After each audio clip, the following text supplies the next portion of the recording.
any energy company that wants to survive into 2050 has one of two strategies. One strategy is, I want to be the last person drilling the last drop of oil out of the ground. And the other strategy is, I want to be a renewable energy business. And anyone who's in the latter camp trying to become a renewable energy business is somewhere on this journey of, how do I completely pivot?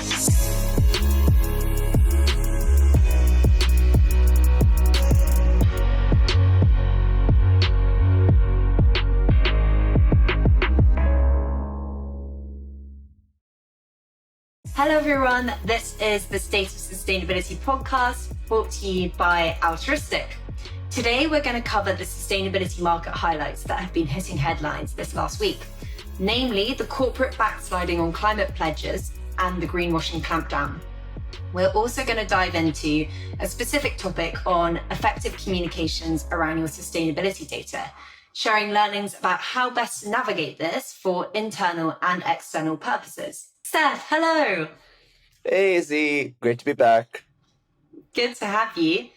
For all the listeners, I've just been told off by Steph for having a lot of background noise, which was my fan. So this podcast is going to be a very hot one for me. But Steph, it looks like you're in milder climates. I don't know. The heating in my apartment is always on overdrive. So, I'm just used to it by now. Well, we're in it together then. Steph, I wanted to pick your brains on mushrooms, aka the forbidden fungi, which I saw a news article call it. For context, everybody, this week the National Trust has actually come out to say that they will no longer be including mushrooms on their menu. This is to boycott mushrooms, which are grown in peat. I didn't actually know this, but the majority of mushrooms in the market are actually grown in peat. And peat is an incredibly important ecosystem as it stores and sequesters huge amounts of carbon. I think there's always that stat knocking about, which is 2 times the amount of the forest in the world, which I'm not completely sure about, but regardless, it's very important. And how people harvest peat is that they drain it, and all that carbon that it stores is then released into the atmosphere.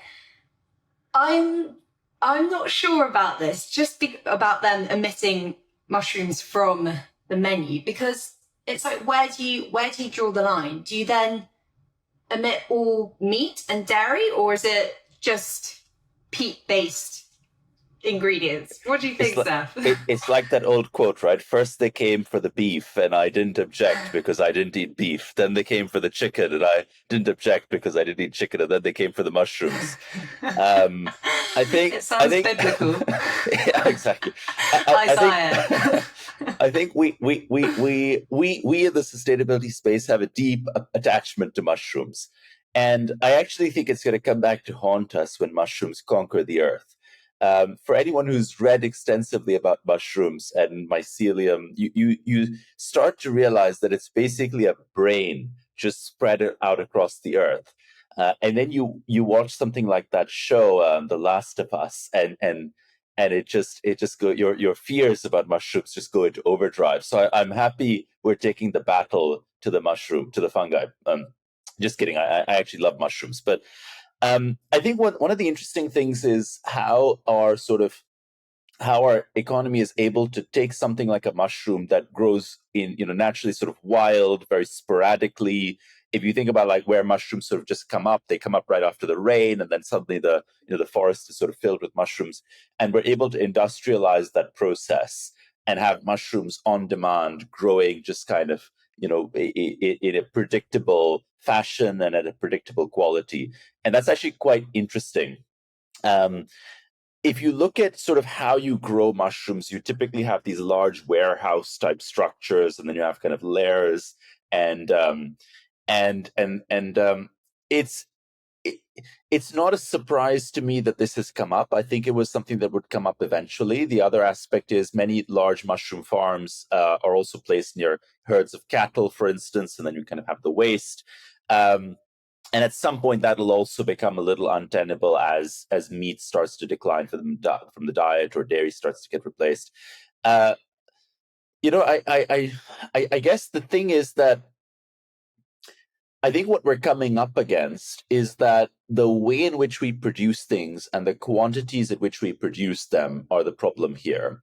And as you start to try and transition diets, we need to start thinking about, let's say, environmentally intensive products as more of a treat and less of a staple.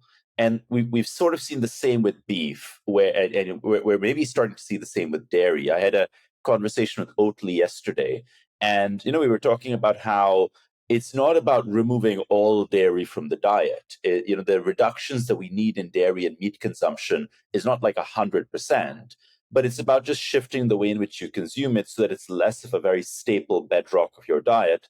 And maybe you actually have alternative milks in your coffee, and then you have something with dairy in it as a bit of a treat, like cheese in my case. And I think with mushrooms, it can be a bit similar. Like, how do you start thinking about something shifting from being an industrialized output using vast quantities of peat towards something being more of a, more of something special? I think with mushrooms, part of the trick is that we've seen mushrooms as the normal replacement in many cases for meat because the texture is similar. And I think that's going to be a bit of a struggle. I think we need to start thinking much more carefully about what are we trying to replace meat with. Yeah.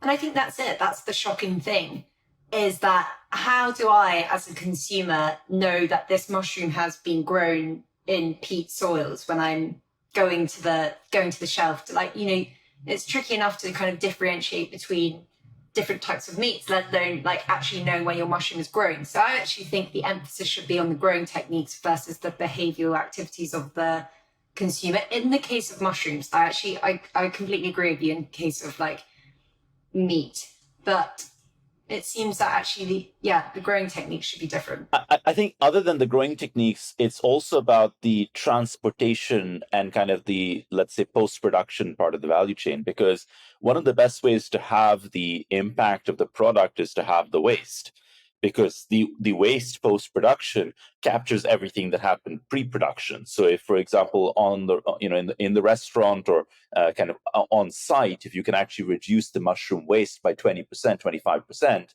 you're actually reducing all of the environmental impact of everything that came before. The other thing with mushrooms is that they bruise easily, and I don't have the stats offhand around how many mushrooms get discarded because they don't look right, for instance. But those are things that you can kind of address post-production as well. Exactly. Well, before we have a fungi foray, which I've done a fungi foraging event and they called it the fungi foray, and I've forever loved that term. Let's get on to the market highlights. So today, actually no, I'm going to rephrase this. We're going to start off by looking at the corporate backsliding on climate pledges. So following Shell's decision last week to water down its climate commitments, there's been a flurry of media activity slamming companies who are also doing this. So the Financial Times actually pointed out that 239 companies failed to provide the Science Based Targets initiative with net zero targets within the 24-month period that was agreed upon when they set the commitments. This is about a quarter of actually all the companies that did submit commitments. So it's a huge amount, and big names like Unilever, Walmart, Diageo, Microsoft have been one of those 239 that have been told that they actually have to retract their SBTI commitment. Although I would caveat that Unilever has set their own 2039 net zero targets, but this hasn't been validated by SBTI. With the companies who actually have set targets, there's also a trend emerging that many more of these targets are short-term versus long-term. So we're talking about 2030 timelines versus 2050 timelines. This isn't that surprising given the 2050 is well beyond any company's typical 3 to 5 year planning cycle. But what I want to talk about is, I think the majority of companies are setting targets without actually really understanding how to reach them. But I don't know whether this is actually a bad thing, because whilst, everyone's trying to grapple with their environmental data, like their scope 3 data, engaging their suppliers, all of that malarkey, it still creates a lot of ambition and gets the ball rolling. So I think that whilst it's right that we as the consumer, or everybody knows that actually they haven't set the targets to get there. I think the ambition that's there is a really positive thing that we should also like highlight. Yeah, I mean, I'm gonna do something horrible now, Izzy, which is I'm gonna quote Sun Tzu on a podcast.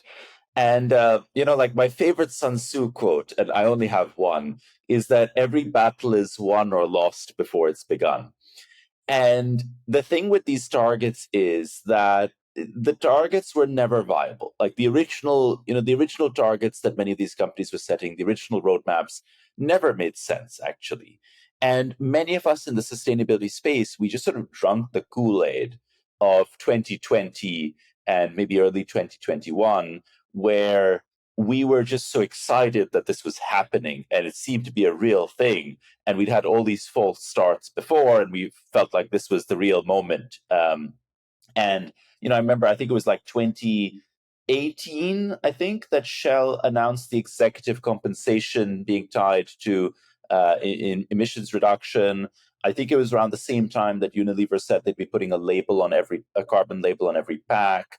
And there was just this kind of euphoric moment where everyone was setting some massive and frankly quite unrealistic sort of aspiration out there. Like the Shell original targets were basically a commitment to being a just different business and just effectively building down the business and building up a different business. I was at some point in the surreal experience of helping a coal mining company set its SBTI targets. And there's just something about that you have to realize is not viable. And the reason I said the battle is sort of won or lost before it's begun is because the business is what it is. And very few businesses can undergo a complete radical transformation from left to right. And I only know of maybe a handful of businesses that have done it. Dong is a great example where it used to be the Danish oil and gas company, and it transitioned to being a big wind energy leader, which we now know as Ørsted. And that required like a sort of a sort of seminal moment in the company's experience where they just decided that what we're in is the past and what we need to be in is the future. And it was much more about economics and business strategy than just about sustainability. But for the rest of it, this was business transformation without deep-seated conviction across the business.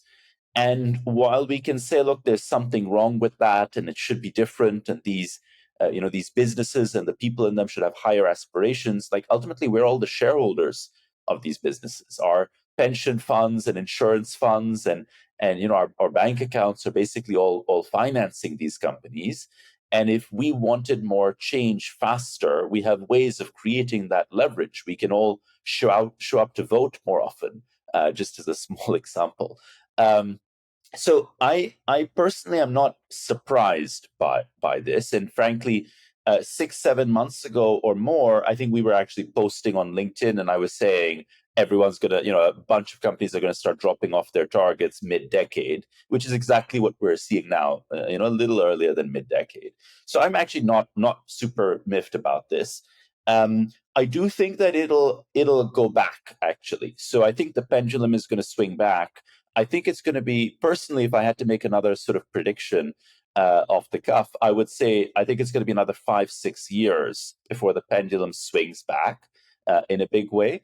And the urgency is going to be even higher. In the same way that when it swung in 2018, 1920, it swung in a big way, I think we're going to see it swing back in a big way at the end of the decade. Okay, we shouldn't be surprised about it. But if you were a professional who was like, maybe you just came into your role as a head of sustainability, and a previous CSO had set a target that you realize is completely overly ambitious, what would you do? Do you think it's actually better to just like hold your hands up and say, right, this isn't working? Or do you actually continue with the target and see and be more like, I don't know, ambitious or opportunistic that things might change and we might have a big shift? I think with any target, frankly, once you realize that the target is completely unrealistic, I think that it's not just an obligation, but it is in your best interest to recalibrate the target as soon as possible. So if you're coming in as a sustainability professional and a target has already been set, you should sound the alarm within week 1, 2, or 3, or 4 of you being in the business. At the risk of looking stupid, at the risk of looking underambitious, you should do it then. The reason for that is that there's only two possible outcomes after that point. One is that you fail the target and start to look manifestly like you're going to fail the target, and then you look stupid because you didn't raise the alarm earlier on. The other is that you pass the buck on to someone else, but that relies you to assume coming into the business that this is a short-term gig for you, and I don't think that's often the case. So I would always sound the alarm within the first few weeks. I would say that shouldn't be the case if you think you might fall 10% shy of your target or your goal.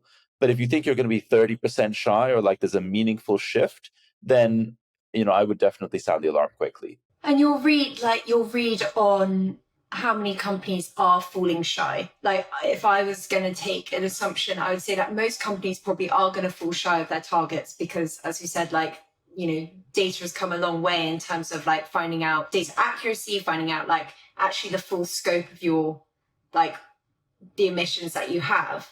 Sorry, I've slightly lost my train of thought here. But what was I going with? Yeah, just to jump in on that, Izzy. I actually think that the scope 1 and 2 targets for many companies will be met. And that's because that's for a couple of reasons. One is that scope 1 and 2 is easier to understand conceptually what you need to do. So for most people, scope 2, they're just thinking about shifting to renewable energy and solar. For a lot of their scope 1, they're thinking about electrification of equipment, transport, etc. And those are easier to understand conceptually. So that's one reason. The second is that they're easier to measure accurately. Like, actually, the emissions factor, for instance, for a lot of this stuff will change much less frequently, much less dramatically than for other contributors to your emissions. The third is that it's easier to also change because they're within your operational control. And the fourth is that it's cheaper, actually. Like, most of this stuff in the scope 1 and 2 camp is either at cost parity now, which means that it costs you the same to be using renewable power, let's say in London versus grid power, or it's going to be at cost parity in the next couple of years. So certainly in Europe, I'm seeing a lot of scope 1 and 2 being relatively straightforward for a lot of companies. There are some exceptions, steel, can making, bottle making, like a lot of these things are exceptions. But for a lot of businesses, scope 1 and 2 is going to be actually straightforward. Not that it's going to be super easy, but it's going to be straightforward and more predictable. Scope 3 is classically the hard one. And I think for anyone who set non-emissions environmental targets like water, nature, biodiversity, plastic, recyclability, that stuff I think is going to be difficult because it again gets you out of the comfort zone of operational control. Yeah, I think exactly that. So Shell, whilst they were saying that they are diluting the strength of their targets, were saying, well, actually look at the progress we have made on scope 1 and 2. I'd love to just take us on to our... Yeah, but wait. Just to jump in on that. Sorry. The thing with the oil and gas industry is that progress on a lot of the scope 1 and 2 stuff is just very, very directly correlated to cost. And for anyone who's familiar with the oil and gas industry, for instance, a lot of the operational emissions come from things like flaring and fugitive emissions. For those who don't know what these things are, when you have excess gas and you actually can't pipe it over somewhere for whatever reason. Let's say a piece of equipment has failed and your process is no longer running efficiently, but you can't shut off the gas, the well, so you still have gas coming through. You basically burn it, which means that you just set fire to this gas and you have these like big plumes coming out. Fugitives are kind of similar, where you basically have leaks in the valves or leaks in different places and you just have stuff leaking out. And both of those are basically just the core product being wasted. So when a lot of these companies say that they're making big strides in this, it's either that they're just like reducing wastage of their core product, which is great. I'm happy they're doing it, but it's also cash banked basically. And when they're talking about a lot of the sort of scope 2 shift, they're also in the middle of this transition to renewable power, because renewable power is becoming a great business model. I mean, it's had a bit of a negative turn, relatively speaking, in the last 12, 18 months, but otherwise it's a great new infrastructure business that many energy companies are setting up, and then they can be also the first customer for a lot of that. So in their case, scope 1 and 2 is kind of, like, given their role in this transition, like, I don't think it's right for them to literally just focus on scope 1 and 2 personally. I'm glad you're not giving them any slack. And I actually remember us discussing a little bit of this at COP, because that was when we had like a flurry of announcements from a lot of the oil and gas companies about their scope 1 and 2 reductions. So well done for highlighting this. But I do now want to take us on to our next market highlight, which actually refers quite nicely back to this, because it's around the greenwashing clampdown. So the Competitions and Marketing Authority is coming down hard on a lot of FMCG companies. And I think, to our point previously, this is mainly the companies that were shouting the loudest about their green credentials, their SBTI commitments, and those that are now not hitting them are probably taking the biggest hit. So a couple of recent company finds is Unilever was investigated late December last year in 2023 for vague and broad claims and imagery on the pack and in advertisements that have no data to verify those claims. Oley was also sued back in 2021, but last week they actually had to settle for, and actually, can I add, they were sued by their investors, which is crazy, for misleading environmental sustainability assertions, as well as some growth assertions in China. And they had to settle last month for a whopping $9.25 million. Another one is Starbucks, was under pressure for its claim on ethical sourcing for its tea and coffee. And the list goes on. But maybe just before we jump into how to navigate this conundrum of when to shout and when to whisper, I'll just run through the Green Claims Code quickly. But so the Green Claims Code is designed to stop greenwashing and penalises companies promoting unclear and ambiguous claims in the EU. So, for instance, when you see on a pack, like, this is better for the planet, like, what does that even mean? We don't know. So specifically, it states that claims have to be specific. So, e.g., the van reduces transport emissions by 80% compared to our previous van on a 20-mile journey. Linked to calculations and more info here. Although that probably isn't quite as like marketing sexy cool. I think that's where it's going to have to go. And this rule affects all businesses that want to make claims in the EU. So even if you're a global company, but you have a market within the EU, you have to abide by these claims. But it does exclude SMEs below 2 million of revenue. And these fines are increasingly being dished out. Seth, what are your thoughts? Yeah, there's a lot to unpick here, Izzy, and so just interrupt me if I wax too lyrical on this stuff. But I would almost take 3 different examples here, and I think that there's going to be an impact in different ways. So let's take Oatly, Unilever, and Starbucks. In the case of Oatly, I actually think that when the dust settles, Oatly is going to be really glad that this happened. And the reason for that is twofold. One is that Oatly as a brand has so strongly tied its brand presence and who they are to its sustainability impact and credentials, that actually any chink in the armor is going to have real business impact, either in the next year or the next 3 years or the next 10 years or 15 years. Like, for them, the brand consistency around sustainability is super, super important. And so, in a way, it's nice that they're getting a friendly here. Like, they're getting they're getting sued by their own shareholders, and it's almost preemptively, right? Like, the shareholders are effectively saying that we held you to a higher standard, and you're actually not meeting that standard. It's quite interesting, but it's almost like it's like you'd rather have your manager call you out than someone out there, elsewhere in the business. And if you're the manager, you'd kind of rather have your own board call you out than your shareholders. And then if you're on the board, you sort of rather have your shareholders call you out than the actual regulator. And so, in a way, I actually think that that's a great thing. The other thing is that how cool is it that the shareholders of Oatly are as mission driven as the business? Like, that is exceptional. I honestly, I would love for our shareholders at Altruistic to call us out on our impact. And I think that that's a great brand story, to be honest. Like, I would run with it and I would advertise it and I would own it. And I'm sure it doesn't feel that way in Oatly right now, and I'm sure it feels stressful and difficult.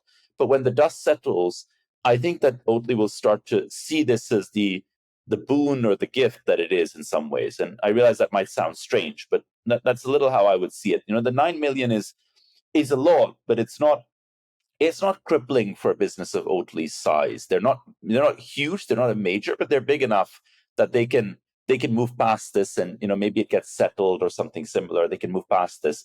But the lasting impact on them correcting trajectory and preserving brand equity long term, plus again the marketing value of having their shareholders even more aligned with the mission than their management, that's fantastic, I think.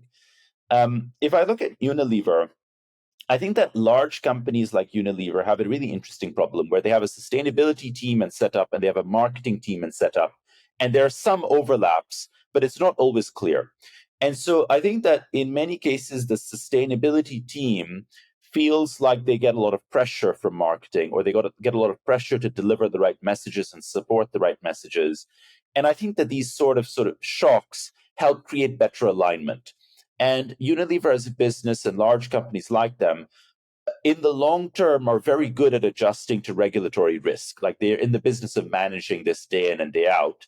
And I think with sustainability, it's just newer. There hasn't been that regulatory risk in a big way. But I think what you'll get coming out of this is that there'll be better alignment within the business around how do they substantiate. One is kind of, what is the claim that you're putting out there? The second is, if the claim, what information can you give to a consumer of the product to make the consumer want to buy the product?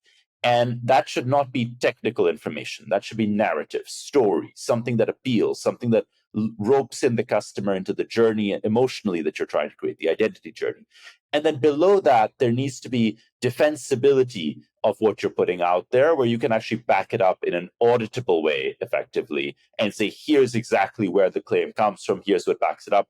And that requires a certain level of alignment between marketing and comms, legal, sustainability, data and analytics, regulatory affairs. There's a whole chain that needs to work very well in sync. And I actually think that in a couple of years, Unilever will be on top of this. And I think these shocks, again, will help them create that alignment, which will ultimately be a good thing. Moving on to Starbucks, I think Starbucks has a genuinely difficult challenge, which is that Starbucks is so big in their industry that it's not like they're a niche buyer of coffee and tea. They are the world's largest buyer. And so for them to manage transition in their supply chain and sourcing, they need to transition the whole market, because they can either try and transition token suppliers, token parts of the value chain, and then they're playing around the edges of the problem. But at the scale at which they are, they need to actually shift the whole thing. When you speak with Mars, for example, Mars says that if you look at the cocoa and chocolate value chain, Mars needs to not only account for, let's say, the 2 or 3% that they're buying from a supplier, they need to account for the 100% that the supplier is selling. What I mean by that is that they can't just transition the 2 or 3% and say, okay, this bit is regenerative, this bit is sustainable, and I don't care about the other stuff that my supplier is selling to someone else. I just care about the 2 or 3% that I'm buying. And the reason is that Mars needs to make sure that they have a pool of supply that they can dip into, and they're not constraining the available supply that they can buy from, because then they're creating a choke point in their own supply chain and procurement, and they're effectively beholden or dependent to that 2 or 3%. They might have to pay higher rates. If there's a supply chain disruption, then they're in trouble. So they need to account for the whole thing. And with Starbucks, it's even worse. It's like not just your supplier. You need to think about the whole end-to-end value chain, and you need to think about the countries producing this stuff. And actually, you need to sort of think about labor rates and wages in those countries, and what policies are in those countries, and what incentives are given in those countries to keep people in the farming industry. And I realize that I'm maybe sounding like a sort of a maybe too sympathetic to big corporate interests, but But honestly, like with companies where they are the entire value chain, there is a big difficulty, and it's just very hard navigating that shift. Yeah. And actually, I was speaking to Pedro from OFI, and actually, I don't want to steal his thunder because he is coming on the podcast in a few weeks' time. But he was saying, and OFI, for everybody, they're a huge ingredient supplier, and they supply cocoa, for instance, to Oatly. But he was saying that as the supplier, it's really tough when a big brand comes in and only buys up X amount of your supply, because then they have got the other 80% or other 60%, whatever, to then sell to another customer. But because they've maybe invested into regenerative agriculture or green leaf coffee, all these different environmental incentives that they have tried to approach the brand with to get to. Again, sorry, I'm not sure where I'm going. 20% of the supply chain. But the issue is that, okay, Starbucks might be paying a premium for that 20%, but then they've got another 80% to shift to another customer who perhaps wouldn't actually pay for that premium. So the whole circle is actually really complicated, not just for the brand, but for the supplier as well. Yeah, I mean, I guess there's a few interesting things here, right? Like, one is that in this case, actually, Starbucks becomes quite different, because if Starbucks is paying 20% extra, that for a lot of the stuff that Starbucks is buying, they're sort of moving the market. And they're big enough where it's almost the reverse problem, that everyone else now has to raise the prices. In my small farming business, not to compare my farming business to Starbucks, but we were a mover and shaker in the village that we employed from, the village of a couple of hundred people. And in that village, we wanted to pay men and women the same and create wage parity. And the fact that we were doing that lifted the average wage in the community, because all the men actually then wanted to be paid more than the women. So the fact that we'd raised the women's wage just made the men go to their other employers and try to lift it even more. And it ended up happening because we were large enough that we were moving the ecosystem. People could just come and sort of work for us, and therefore that alternative shifted the market. And I think that's a little how it could be with Starbucks. But with all the other buyers, it's that problem. And actually, if you're a producer or a supplier, it's not super helpful always to cater to the one outlier who is super mission driven and happy to pay a premium. I think the exception is where you use that as a showcase piece, or you use it as a case study or a credential. Every now and then we talk about Meadow Foods, which is one of our customers in the dairy space. And what Meadow finds as a dairy supplier is that some of their customers are super mission driven. So like when they work with a Unilever or a Mondelez, they have a great collaboration on sustainability, and they're able to really lean forward. They find that a lot of their other customers aren't the same, but the fact that they do this with Unilever and Mondelez gives them a good case study and credential to go to other customers with and say, look, you could also do this way, and we can help you because we have the know-how, we have the capabilities, and we're doing this elsewhere. And I think that can actually be a very rewarding position, which is why if you look at OFI, I think in many ways OFI punches above its weight, because they're a reasonably large company, but they're not the size of some of their larger peers like a Cargill or Louis Dreyfus. I think they might be peers / customers as well. But because OFI has really owned a lot of the sustainability topic in their space, they're able to actually appear as a thought partner to many of their customers rather than just as a supplier. And so even if it's just a small slice that are walking the talk with them, I think that they have the longer term capability to move the market and be in sync with the market as it moves, if that makes sense. Yeah, I love that. And also, I think with all of these examples that you've just drawn on, you've done a great job at making what could have potentially been quite a negative thing into very positive. So always be selling, Izzy. Always be selling. So we are going to do a topic deep dive on effective communications around sustainability data. I see this playing out in two ways. The first way is internally. So how do you actually engage colleagues, supply chain, to enable data collection and to improve your sustainability data? And then externally, so what we've been speaking about on this podcast with the market highlights, how do you actually demonstrate your progress in sustainability in a way which doesn't put you at a lot of risk? I think the main pain points, if I just draw on two, and then maybe Steph, you can chime in, is that firstly, there's a bit of limited buy-in with gathering sustainability data. I think we've seen actually buy-in increasing over the last few months, but also last year. But it's clear that to get sustainability data like accurately and at the frequency that you want, you need to have your internal stakeholders on board. And traditionally, it's best if the person or the business owner that's closest to the problem actually requests that data. But as a sustainability professional, I mean, we've been speaking to lots of people who say one of the main challenges, or my main job roles and responsibilities is actually being able to talk across every different business function. So talk to operations, talk to finance, talk to legal, all in a way that resonates and actually translates into their kind of realm. So I think this is like a really big challenge. And then the second challenge is all these green claims. So like, how do you know when to whisper? How do you know when to shout? Like what about your sustainability narrative is one that you should be pushing out externally? Which are the ones which you should perhaps be more cautious about and wait on and see until maybe you have the like confidence in your data accuracy that actually you can verify and evidence these claims? Fun topics. Let's start with the first one, which is how do you create some alignment internally?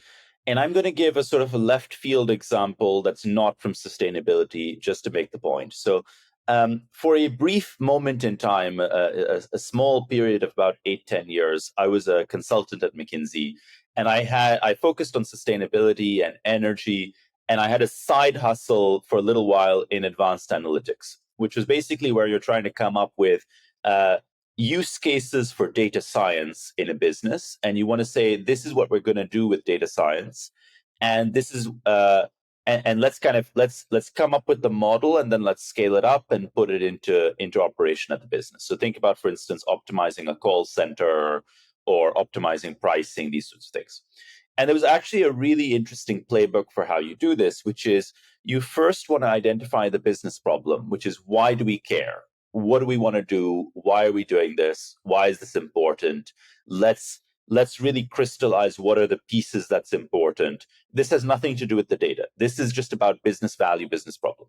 The next thing that you do is you say, okay, look, what are the pieces of this that we could actually solve with a better model or better analytics?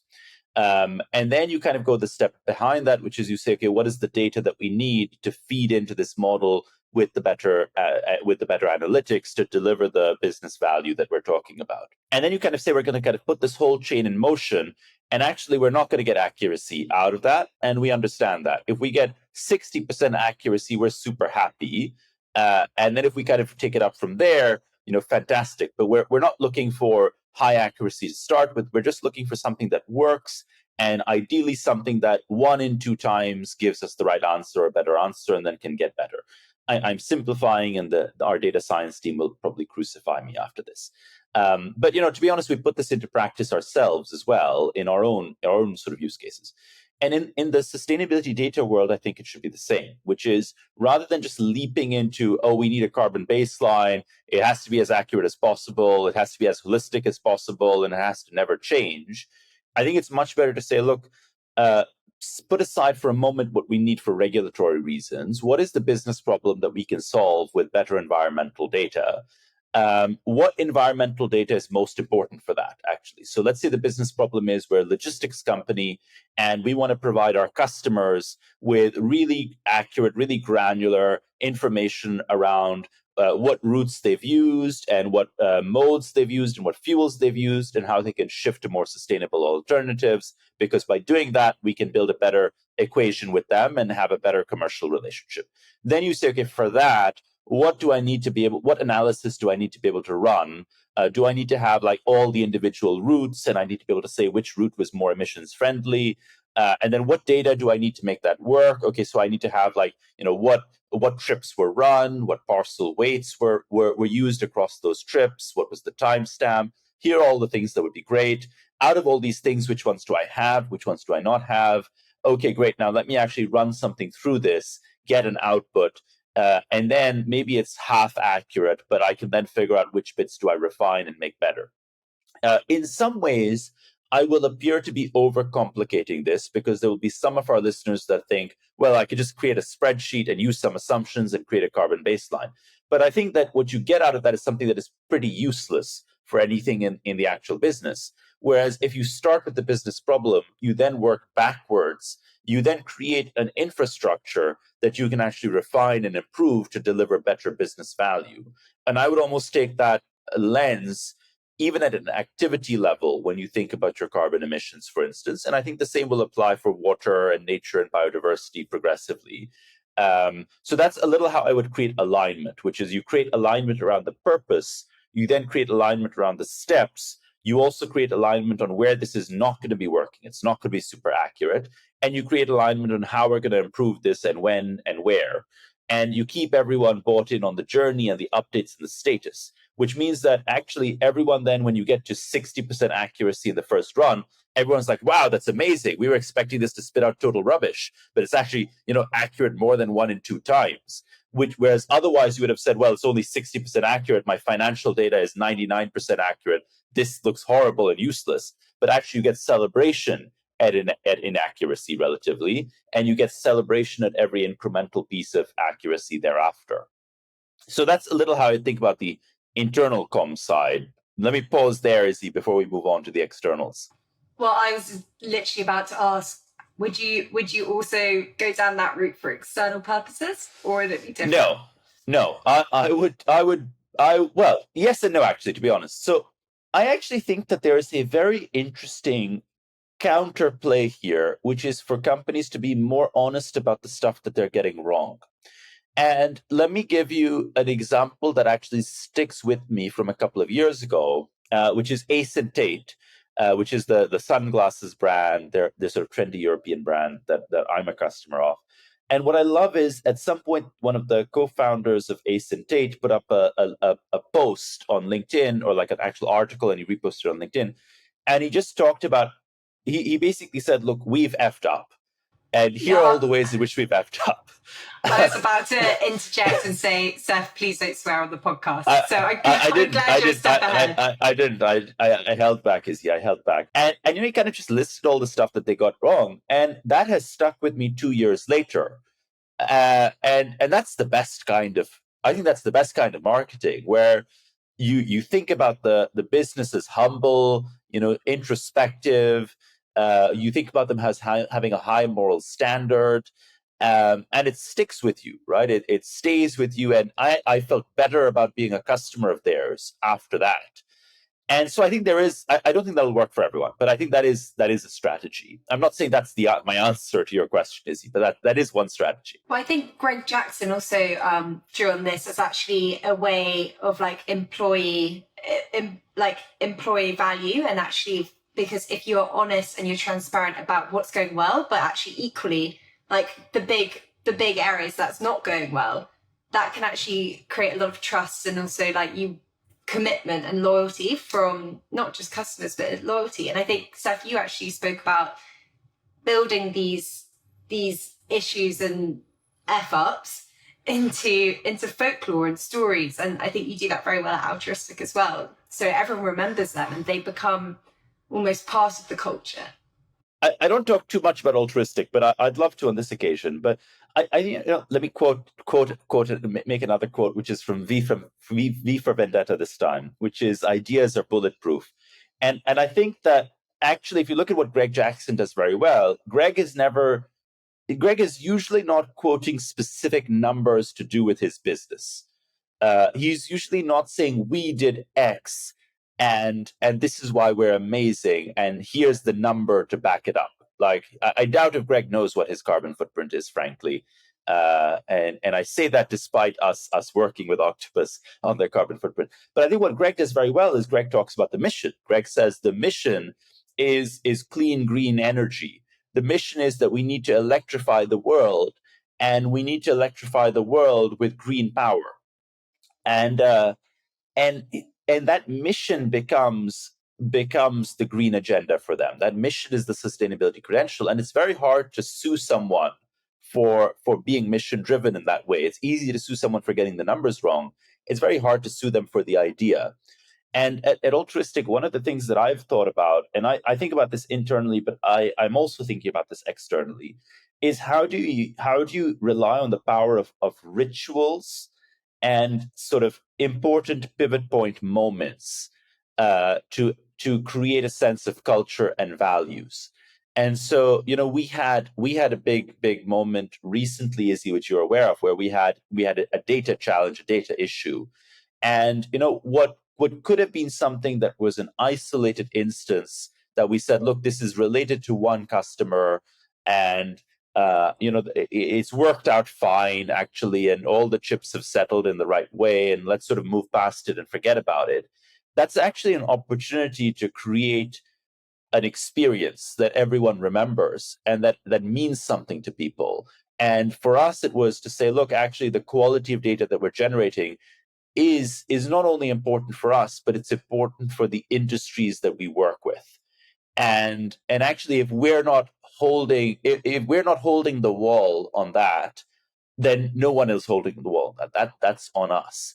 And I think that those sorts of messages, I think, are something that actually businesses can definitely shout about. Like one of my favorite messages from Starbucks, which I think we quoted in a previous podcast, is that the CEO says we have to solve for coffee, and if no one else solves for coffee, if we don't solve for coffee, no one else will. And that's something that like you don't want to call anyone out on. You like the fact that a business owns its part of the problem, and it's not about the numbers or the data. And I think some businesses do that very well. So narratives, not numbers, I think is the resounding kind of point from there. This is so important. Well, it's hinged on a good, and we slightly touched on this previously, but on a good relationship with the marketing team and interfacing with the marketing team in a way which these messages and this mission is conveyed in all of your externally facing content, brand, personality. Have you seen good examples of where this has worked really well, and any like kind of core techniques that can be drawn from it? Yeah, actually, I was at this, as you know, Izzy, I was at this sustainability supper club yesterday, and we were actually saying, what are the brands that you hosted by Altruistic? May I add? hosted by Altruistic, and we were just asking at my corner of the table, like, what are the brands that you think about as doing this really well? And I think it's sort of the usual suspects in our space. You think about companies like Patagonia, you think about Lush Cosmetics, you think about Oatly, actually, and in the social space, you think about maybe Tony's Chocolate Only as well. And I think what these brands do particularly well is that they create an identity around sustainability, and it's not about the numbers. It's about a very simple mission, and they're very consistent. If you think about Lush, it's the fact that it's not just about the numbers and the data, but if you think about packaging and the emphasis on packaging free products, and the way that that's sort of right there in the store, and it's all there, and the soap bars are there for you to just pick up, like they create an identity around the mission. And I think that's quite valuable. If you think about Tony's Chocolate Only, for instance, it's the wages in the value chain, and the fact that even the chocolate bar shapes represent the asymmetry in power across the value chain, and income across the value chain. If you look at Oatly, it's kind of about how it's basically a battle against dairy, right? And I know that's not how they'll put it, but or maybe it is how they'll put it, right? But it's like, what is that billboard with like one half, which is this is us, and the other half, this we bought for the dairy industry. It's very simple mission clarity associated with the brand, associated with the identity of the brand. Patagonia, I think, is in some ways different, because Patagonia it's sustainability not around a specific issue. It's like holistic, and it's everything to do with the business, and that's harder. And it's harder because they're also bigger than the ones that we've mentioned, I think. But what I love about how Patagonia enforces that is they're always very transparent about what they do right and what they do wrong. And they sort of famously don't say anything in closed circles that they sort of wouldn't say in public as well. and you, these are the things that you remember, and it's not about a particular ad campaign, it's about the brand identity. So those are all really great examples, but they're all examples that were created with a mission or created in line with like a kind of punchy purpose. What about the companies who are having to come to this later in their life? I'm going to give a really controversial example, which is Shell. Our old friend. And our old friend.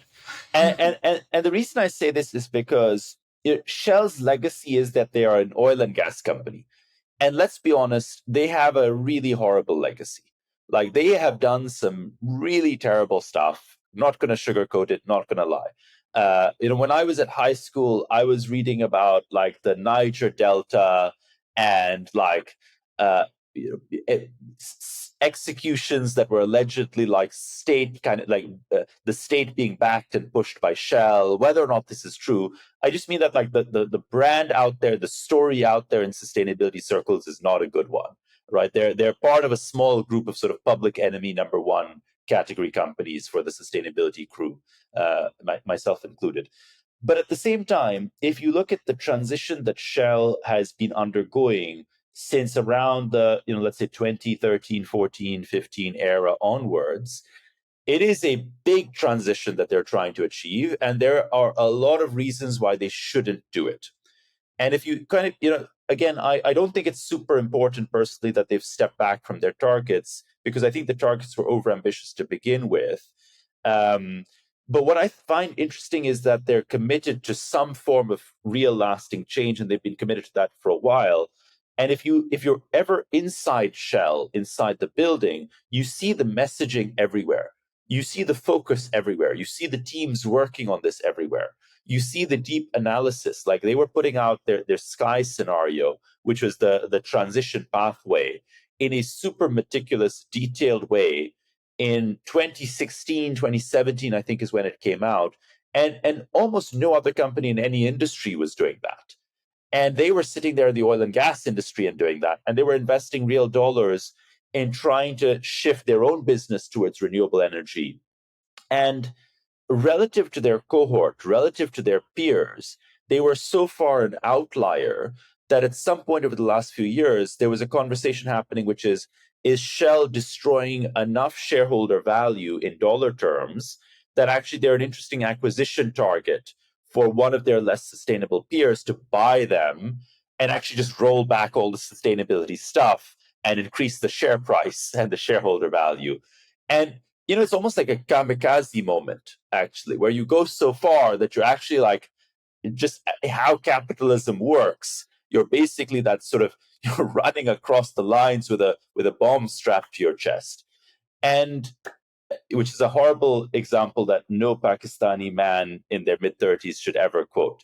But I think that's a really interesting moment. And I think you see some of these transitions in the energy industry, because any energy company that wants to survive into 2050 has one of two strategies. Basically, one strategy is, I want to be the last person drilling the last drop of oil out of the ground. And the other strategy is, I want to be a renewable energy business. And there are only really those two plays. And then there's maybe some stuff in the middle where you're not sure, but those are the two plays. And anyone who's in the latter camp trying to become a renewable energy business is somewhere on this journey of, how do I completely pivot and change the messaging and change what I talk about and change how my business thinks and change the types of people who are rewarded in my company. And that's hard. Like, honestly, that's just a really hard transition. Yeah, I think to this point of from what I'm kind of gauging is that actually it doesn't really matter about how you interface with marketing. It's how you embed it throughout the company. So throughout all the business functions, so everybody's aligned. So even operations who are finding the right offices, or procurement who are finding the right products, it shouldn't be something that you are faking and trying to, well, not faking, but you are embellishing and trying to tie a ribbon around. It should just be like inherently telling the story that not something new. Yeah, I mean, let's give another great example, right? If you look at the national grid in the UK, for example, which is the transmission operators, they operate all the cables and lines that get power from the station where it's produced to the city where it is then consumed, for instance. Like at National Grid and companies like them, there are decades of mission embedded in the company where the mission is we have to keep the lights on. We are the ones keeping the lights on. If the lights go off in England or in the UK, it's on us. And that's our mission. Our mission is reliability. Like that's the one word that is the watchword, right? If you think Game of Thrones, these are the watchers on the wall, and the mission is keep the lights on, be reliable. And actually, like when you look at the renewable energy transition, whether you're talking about power generation through solar and wind, or whether you're talking about transport and electric vehicles, you're inherently creating volatility. You're moving from a world where you have a lot of gas stations and power stations that are always on, running very predictably based on stuff being burned, and then always being consumed very reliably, to a world where you have all these sort of peaks and troughs because power is being generated when it's sunny or windy. It then has to be stored. It's being used by a car that is also actually a battery, and there's peaks when all the vehicles are using it, and troughs where the vehicles aren't. There's a lot of volatility, and that transition for transmission systems is challenging because it means suddenly reliability is still important, but actually there's a whole other thing, which is you have to be able to actually embrace volatility and in some ways encourage it and sponsor it and back it. And those two things can seem to many individuals in the business, many of the sort of engineers on the front lines, so to speak, can seem contradictory, and the business has to reconcile with it. So, the internal culture alignment is very difficult in many businesses that have done their job well, their core job well over decades, because they've evolved synapses in a certain way. Yeah, and I guess that's true of all companies who are trying to push the sustainability agenda, especially, I don't know, looking at agri-value chains, trying to innovate farming practices. It is high risk, and trying to get the internal buy-in behind that when you've got a pilot project and you're like, right, well, I actually need to put quite a bit of money behind this. Not 100% sure it's going to work, but we need to try it anyway to actually see if we can innovate past this or jump over the hurdle. But I think that driving the internal business case is a topic for another day because we're running well over time. Seth, any final thoughts before we wrap the show up? No, I'm intrigued to see how the dust settles on, let's say, the target backslide or whatever we're calling it. Maybe I'm too optimistic. It may not have sounded that actually when I said that the pendulum is going to take 5 or 6 years to swing back. But like, I actually think that businesses are going to emerge from this much more focused, much more driven to do what they've committed to do after the retrenchment. And that we're going to shift to a very operational mode of getting things done because you actually know that what you're doing now is a little more realistic than what you were afraid it would be. A great positive note to end on. Thank you so much, Seth, and thank you everyone for listening. Thanks, Izzy. Thanks, everyone. Goodbye.